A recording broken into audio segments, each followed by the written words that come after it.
What am I doing?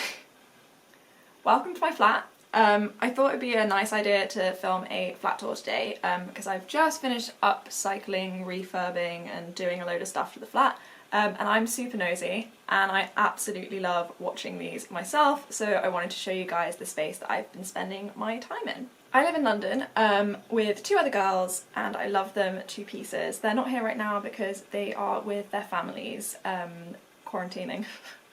Yay!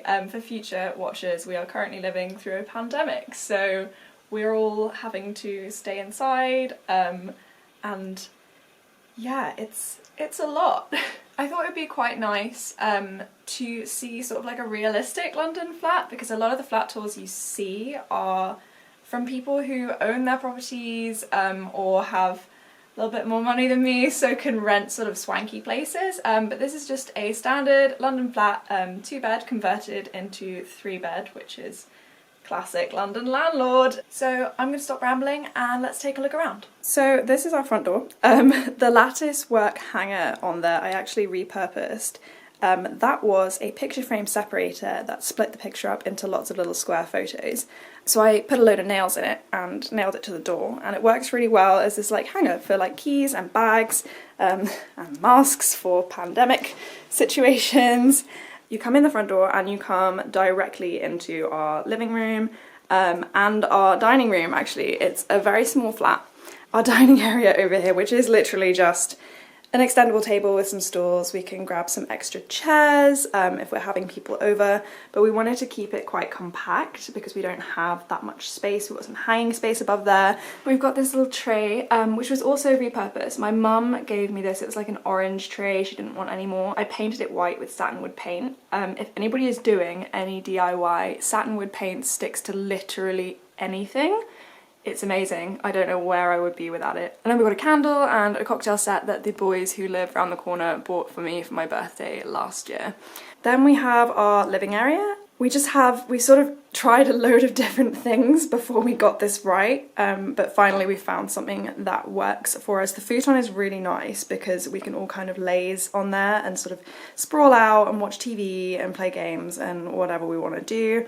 Then we have the gallery wall. The gallery wall is a new addition. When I was painting I had to take all of the fairy lights down, and it made me kind of think about how bare this wall is usually, and I found all of the prints that I wanted to frame but hadn't got around to yet, and I put them all in frames. This is a poster for an exhibition that happened in Paris for Matisse's cutouts. Here we have a painting of a woman. I found it in a magazine and I just really loved it. The colours are amazing and she just has this interesting expression on her face that I love.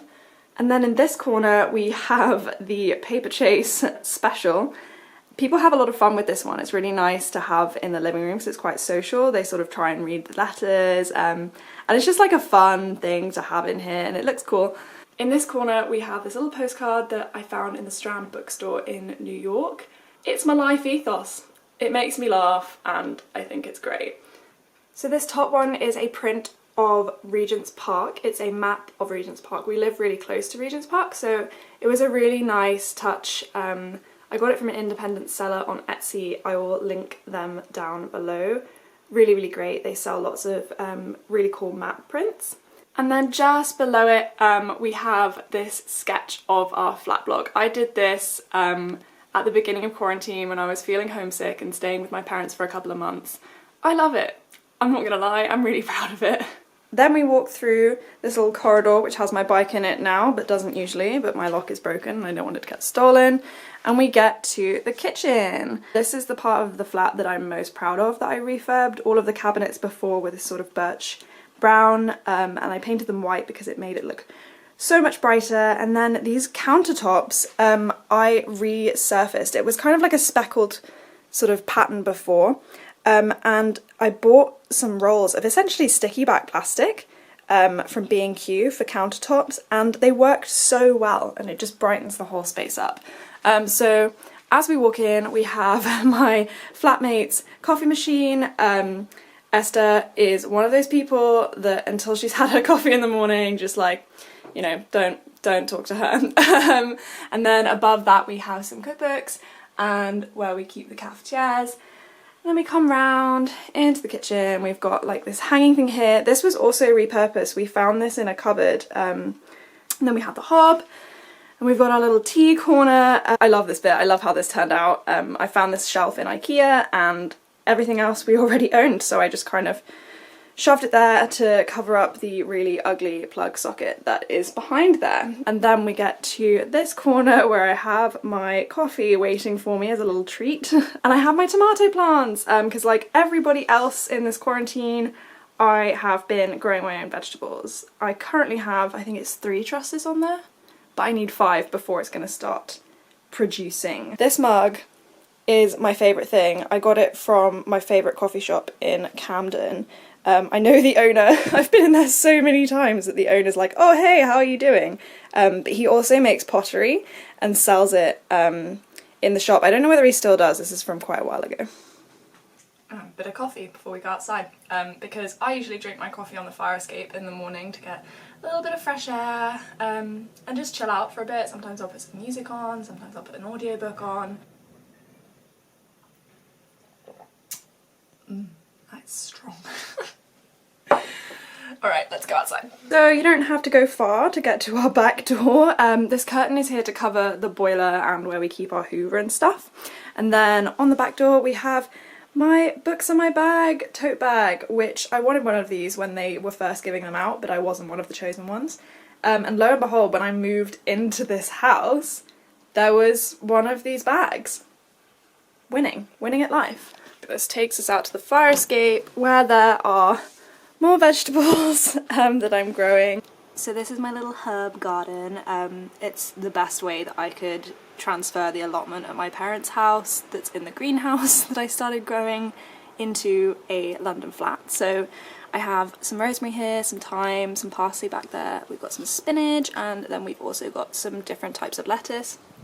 And then here we have a cucumber plant and an aubergine. I don't know how well they're going to do outside, but I guess we'll see.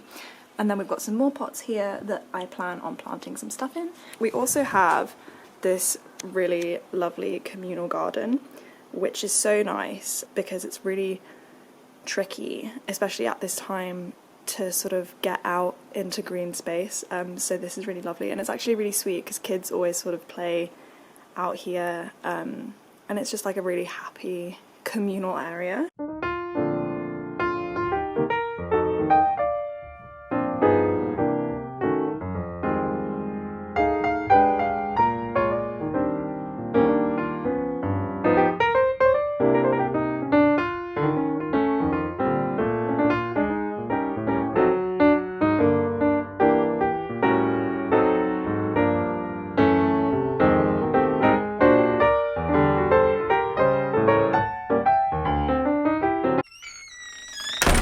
Moving on, we're gonna go and see my room, which is actually behind these French doors. I love this bedroom. You can already see it's super, super bright. And I've arranged it so that I've got sort of a sofa on this side, which is where I used to do all of my like entertaining and stuff when the living room wasn't really functional. It also pulls out into a bed, which is so nice when you've got people to stay, because I can fit like 5 or 6 people like sleeping in this room, some on the floor.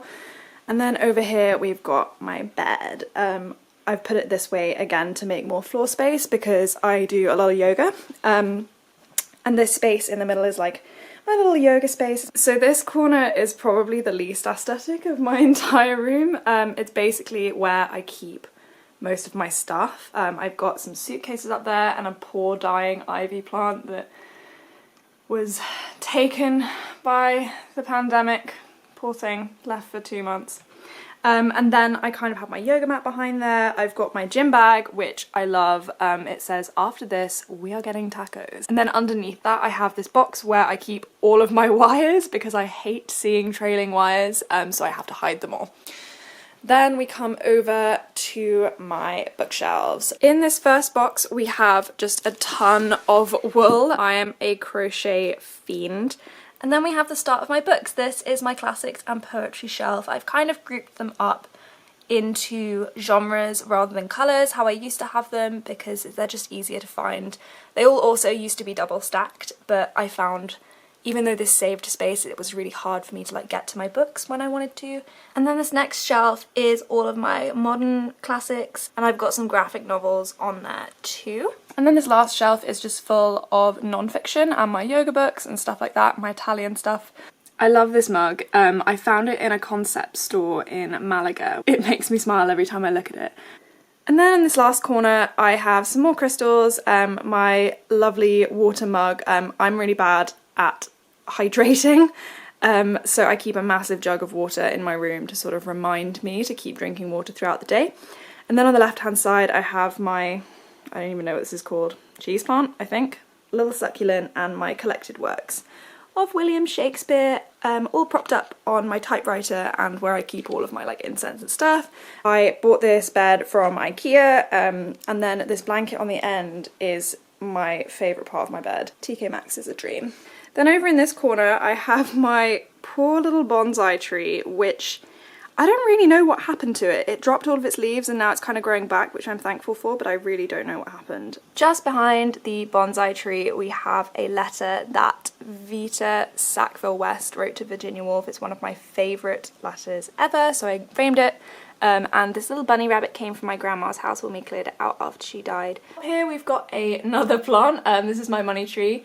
It's in a hanging pot that some of my best friends from my previous job bought me. And then I didn't want to take up any room with a bedside table, so I have kind of repurposed my windowsill to house all of my things that I use kind of before bed. So on the left hand side I've got this really cool lamp from IKEA. In the middle I have Chester, who you'll recognise. I have had this orchid now for 5 years, and I'm so surprised that she's still alive, he's still alive, they're still alive. Let's not gender plants, guys. On this side I have a picture of my grandma and the books that I am reading, along with my Kindle in the little blue pouch. Finally, above my bed I have this painting, which is probably one of my most prized possessions. My granddad painted this for me and he gifted it to me before I moved into this flat, so I'd have something to put on the walls to make it a bit more homey.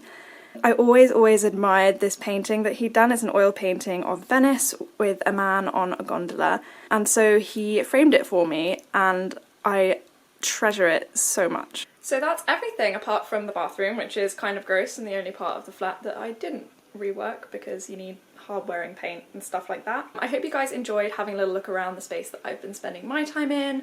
Let me know if you've been refurbing your flats. I love it here. I am probably going to stay in this flat for the rest of the time that I'm in London. It just feels so much like home, and even though I've had a lot of trialing experiences in this flat whilst I've lived here, it kind of adds to the specialness because I know that I've been through so much within these kind of four walls, and it kind of reminds me that I can handle anything. I've always hated closing videos, so I am going to end instead by giving you a little sneak peek at the hideous toilet seat in our bathroom. So enjoy! Why?